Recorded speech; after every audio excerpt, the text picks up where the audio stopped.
From the New York Times, I'm Michael Barbaro. This is The Daily.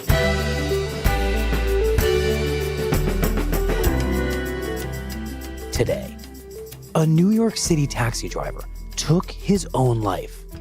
His family blames Uber. It's the fourth such suicide in 5 months. It's Wednesday, May 2nd.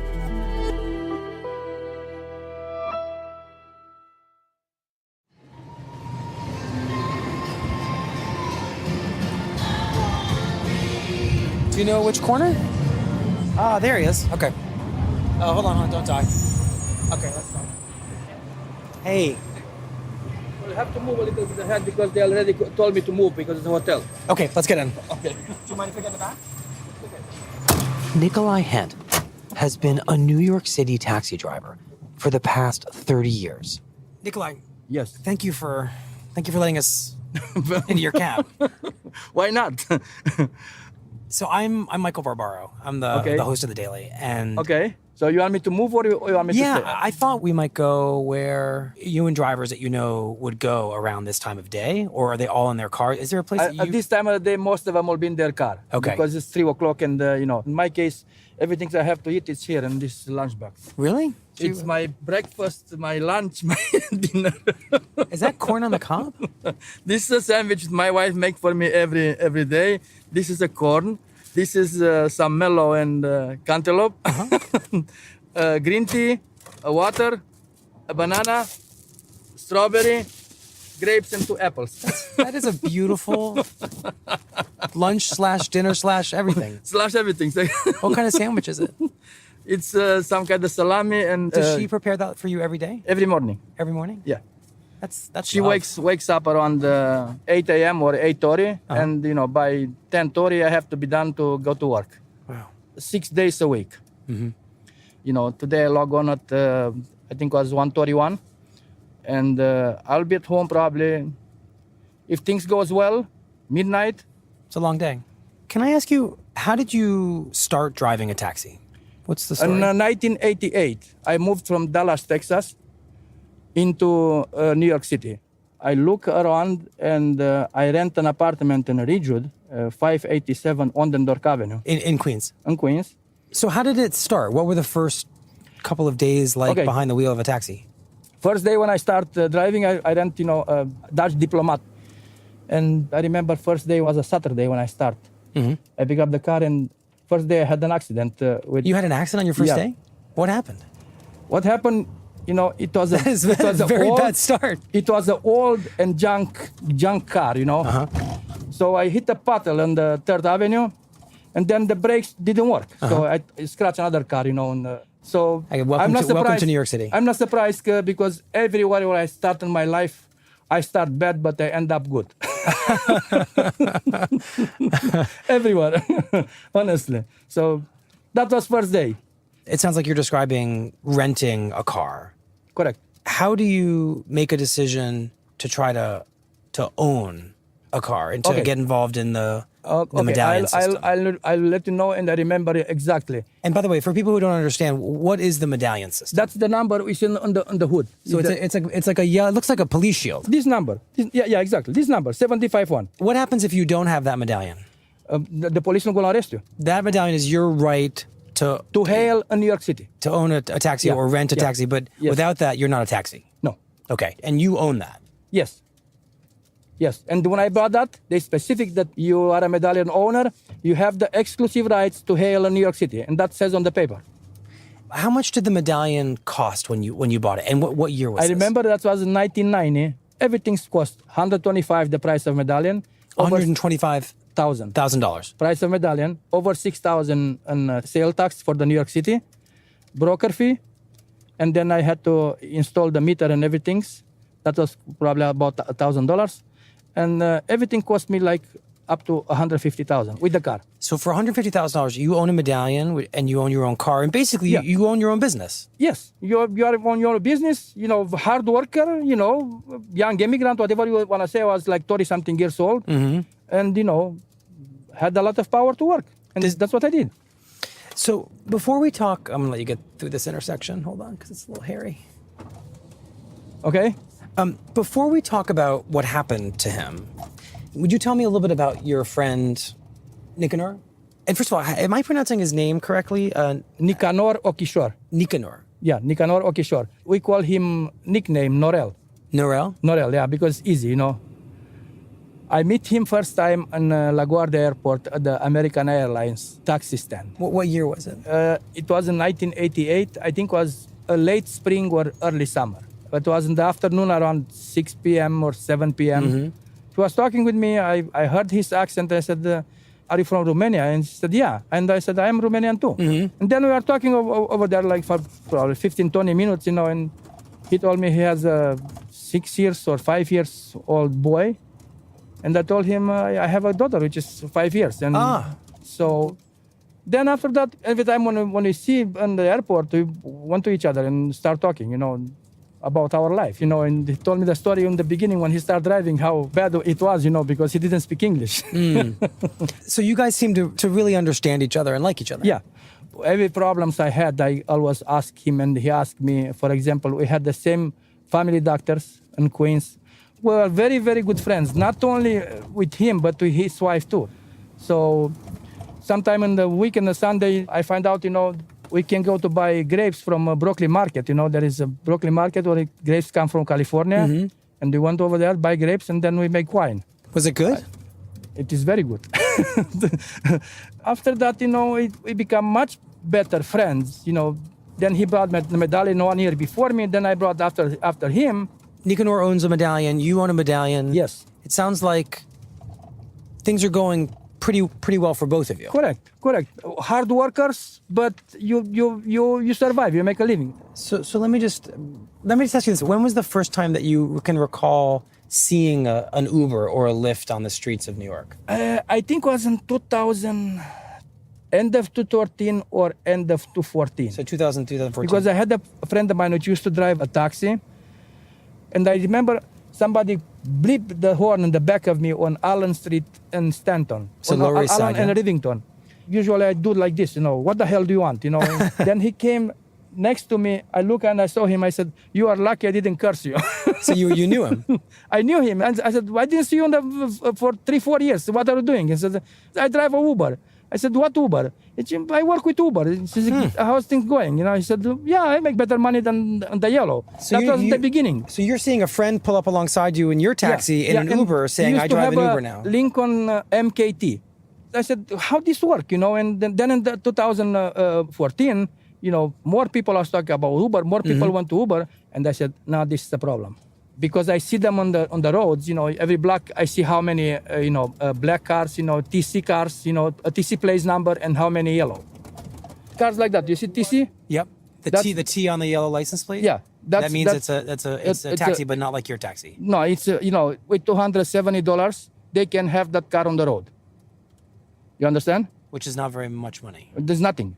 So that's why there's so many cars. And I'm just noticing that look at how many of them are in a row now. Yeah, 1, 2, 3. This is a 3. This is you see? Well, you know, used to be like 7 taxi on the road, and now it's 10 Uber. I mean, app car. You know, that's. Yeah. I think there's another one behind it. Yeah. Who is hurting the most now? It's very bad. So let me understand. What would you take home at the end of the year in 2013 or so? And then what do you take home at the end of the year now? My net income, you're not going to believe it, but it's less than $32,000. It's less than $32,000 now? Yes. What was it before Uber, Lyft, all these other guys? It was more than $40,000. And what happened to the medallion that you bought for $150,000 back in the 80s? What's happened to that and to its value? But the highest value was, you know, in 2012 when the TLC sold at auction, minimum $850,000. So something that you bought for $150,000 or maybe even a little bit less, $130,000 in the late 1980s, yes, is now worth $800,000 or more, which is a nice appreciation. In 2013. Yep. Correct. And they sold as high as 1.2 million. 1.2 million As was the high as value of 1 medallion. But the bidding, for the starting the price was from 850 up. That seems like a dream. Yeah, So if you want to buy a medallion right now today, Yeah. what's roughly the price? you can buy with 150, 160. Wow. Back to what it was in the 1980s. Exactly. So that's a pretty awful round trip journey for Exactly. you. Exactly. And why is that? Why is that? Because you allow these cars in the street the free. Ubers? So why should anybody be so stupid to buy now a medallion? Because it's no restriction for those cars. They can put as many as they wanted, and we have all the rules and the restriction. So you're saying the reason why a medallion is worth less is because there's more competition from these app cars, from Uber, from Lyft, and also your work is more regulated than theirs, and so this is making it less desirable for people to own a medallion. I wanted to be clear here. When you use the word competition, it has to be careful, because there is no competition when I have to pay 160,000 for medallion or 270 for license. So you're saying the competition is not the right word for that? That's not competition. This word competition sounds good for Uber, but it's fake news, like, the way Trump says. You're saying it's such an unfair competition. Exactly. It's not really called competition. I want competition, but I want to be equal. Got it. So if they wanna have a free license, I should have a free license. And how did these changes that you're describing and the erosion of the medallion's value, how did this affect your best friend, Nicanor? Well, he always was telling me, I meet him, at least 4 times or 5 times a week in JFK. And he was telling me all the time, Nick, I cannot make the same money. Every day I make less money than before. I was telling him, things are going to change, not going to be like that. Something has to happen, sooner or later, but this will take time, But, I think he was more depressed than me, because he said, I'm about to retire now, and look what I got after 20 plus years working, driving a taxi. Help me understand that. What is a medallion? What is a lower valued medallion? How does it change your retirement? Because both of you are in your 60s, so I imagine you and he are both thinking about what the rest of your life is going to look like when you're not behind the wheel of this taxi. And so how would a medallion's value falling change his retirement? I use my case now. I'm 62. So in the beginning we think, well, if I buy a medallion, I pay so much interest to the bank. You don't pay too much into Social Security and to the federal tax. But I will have my medallion as a retirement. Your medallion is your retirement? Yes. If it's worth a lot? I never thought to sell it. I thought to give it to the broker to have, a $3,000 a month, income. Just so I understand, your plan, and maybe this was his plan too. Exactly. Nicanor, was to let somebody else lease your medallion the way you leased medallions when you were getting started. Exactly. And basically they're paying you rent. Exactly. And that's how you're going to retire. Exactly. That's how we thought. And so what happens when the medallion falls? What does that do to that plan? But now if you give the medallion to the broker will going to give you probably 800 or not 1,000. Not 3,000 a month. No, 800 a month. No, because they don't have drivers.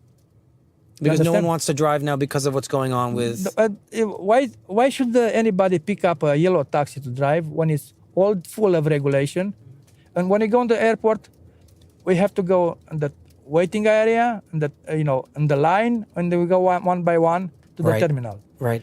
When Uber goes over there, everywhere it's black cars going, people looking with the phone in the hand like this, looking for that. What is the TC? What is the... So you cannot get in and you cannot get out. When you talked to Nicanor, what was most upsetting to him? He was always kind of quiet, man. Didn't speak too much, and he speak only what he has to say. I am different. I'm a big mouth, But 2 days before, I saw his voice different. He was talking so slow, just like he didn't want to have a life anymore.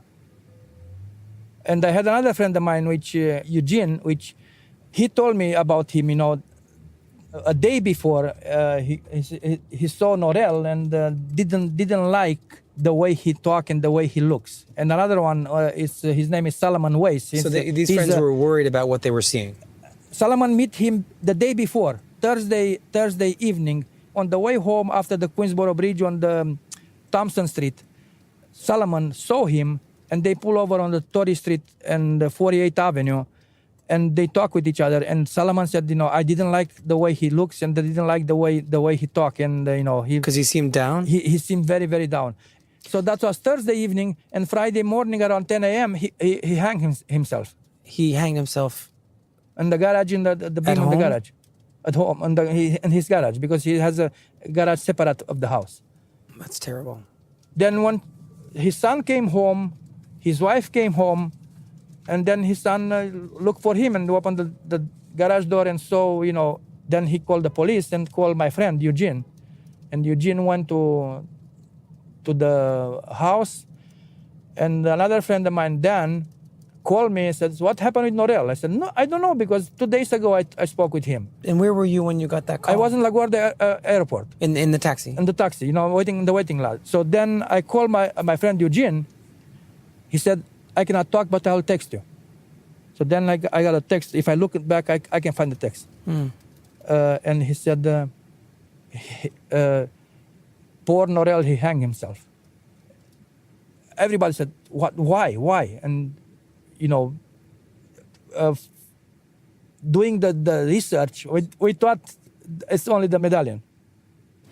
I just want to understand what you're saying, because it's a very significant and very awful suggestion that the value of his medallion had fallen so much, and that his finances had changed and deteriorated so rapidly. Yes, that you believe that is why that's the only reason why he did. That's how I think. I was skeptical in the beginning, but I see no signs to be something else. Nicolae, what did Nicanor's family say about his death? Why do they think he killed himself? I told you, and I say again, that's what they believe. That's the reason. Medallion. From what I can tell from doing some reading before we met up with you, this is the fourth taxi driver in New York City. the guy, Doug Schaefer. I know him. So 4 of your colleagues have committed suicide, and in each case, people around them are asking if the reason they killed themselves was because of the changes in this industry that made them feel that they were losing their identity, that they were losing their money, that their life would not be what they hoped it would be because of these changes. And if you wonder if that's... If you look at the age, Doug Schaefer was about my age, Nicanor Ochisor about my age. At this age, you cannot take losses like you could do it at the age. So I cannot speak for them, but I can say this. Not everybody can take the losses. Remember during the Depression, how many people killed themselves? Right. So... Is this partly, though, about the inevitable changes in an industry? People's habits change, people's lifestyles change. You've just parked this car in front of the New York Times. Yeah.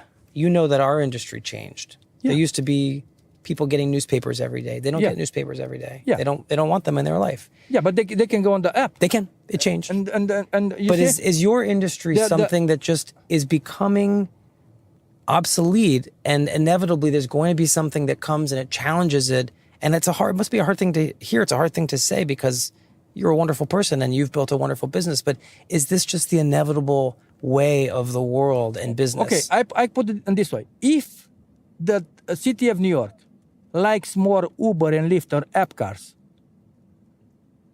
okay, come to the table, make a deal with the yellow taxi medallion owners, and arrange them a settlement. Don't turn your back at me after you sold me the exclusive rights. I still own the exclusive rights. I want that back. You're arguing the regulators have betrayed you because you bought what you believe was an exclusive right to pick up passengers, and they actually let everybody else have that same right without paying what you paid, so the contract has been broken. Let me say something else. Did you watch the Super Bowl this year? Half of it. Okay. What channel broadcast the Super Bowl? One of the major networks. Channel 5. Why Channel 2 didn't broadcast? Because they didn't pay for the rights to it. So I pay for the rights to hail. So why my rights are broke? It'd be like if we stole the game on television. Why? Just because Uber is Silicon Valley, bullshit. They stick you. So you're saying this is not about disruption and innovation to you? It's about my exclusive rights. once you sold me the exclusive rights, you have the right to buy that back, but not for peanuts. What are cab drivers like you and the cab drivers that you talk to when you guys have some time to talk at JFK or at a restaurant? What are you saying to each other about what happened to Nicanor? I would say this. I said this before. He's not going to be first, not going to be last. If something city doesn't do something, doesn't act, If something doesn't will change. Will be more. I just spoke yesterday with a guy, Cliff, his name, and he said he wants to kill himself last summer when he lost the medallion. Wow. He's a Greek guy and a veteran. I am afraid more will do that. I fear that. Honestly, right now, me, I have nothing to lose. What am I going to lose? I lost more than $1 million, on value. You've lost more than $1 million. Yeah. But I'm not going to kill myself. I'm going to fight until I'm going to die. I guess I just want to say one thing that I think I'm wrestling with, and I'm guessing the producers are wrestling with too here. Okay. I don't want to speak for anybody else, but I take Ubers, and you're making me wonder. That's you as a passenger. You have the right to take whatever you want to take. But they should pay for the license like me. You don't blame passengers? No, because, you as a passenger, you are my bread and butter. You understand? I have to respect that. If you don't like me, you don't have to come on my cab. But they should pay for the license like I do. They shouldn't get it for free. Nicolae, I want to thank you for taking us on a really remarkable journey through your career and the city today, at least Manhattan. We're really grateful for your time. Well, thank you very much. Me too. And what can I say? Card payment method selected. Good luck. Please enter the tip amount. Please insert, swipe, or tap card now.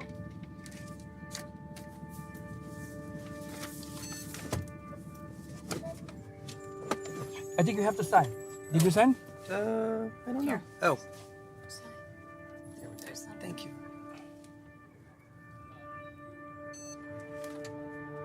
Payment has been processed.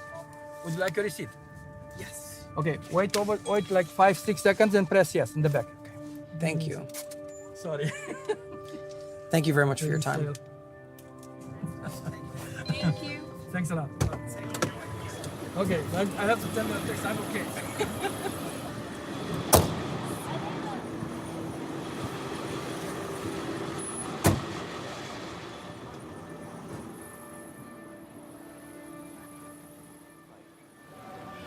I'm sorry to say, the last guy which commit his, suicide, he was a best friend of mine. His financial problem was less than mine. In the days after Nicanor Ochisor's death, Nicolae spoke at a rally outside New York City Hall, urging the city council to act. In 1990, everything I had, I paid for the medallion. Now looks like I'm gonna retire homeless.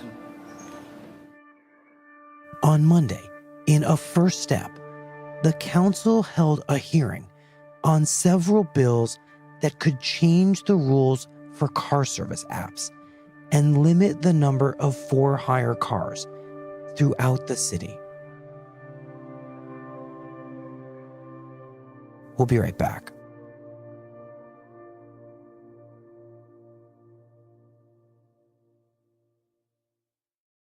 Are you hiring? Posting your position to job sites and waiting for the right people to see it? ZipRecruiter revolutionized hiring. Their technology finds great candidates for you.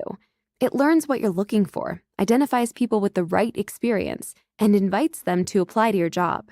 Right now, listeners can try it for free at ZipRecruiter.com/daily. That's ZipRecruiter.com/daily. ZipRecruiter, the smartest way to hire. Here's what else you need to know today. On Tuesday, President Trump expressed fury over the disclosure of 49 questions that special counsel Robert Mueller wants to ask him in the Russia investigation. In a tweet, the president wrote, quote, "so disgraceful that the questions concerning Russian witch hunt were leaked to the media." He added, incorrectly, "no questions on collusion."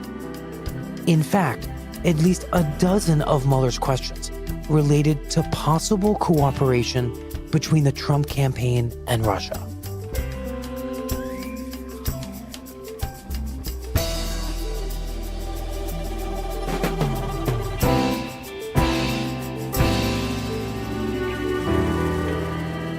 That's it for the Daily. I'm Michael Barbaro. See you tomorrow.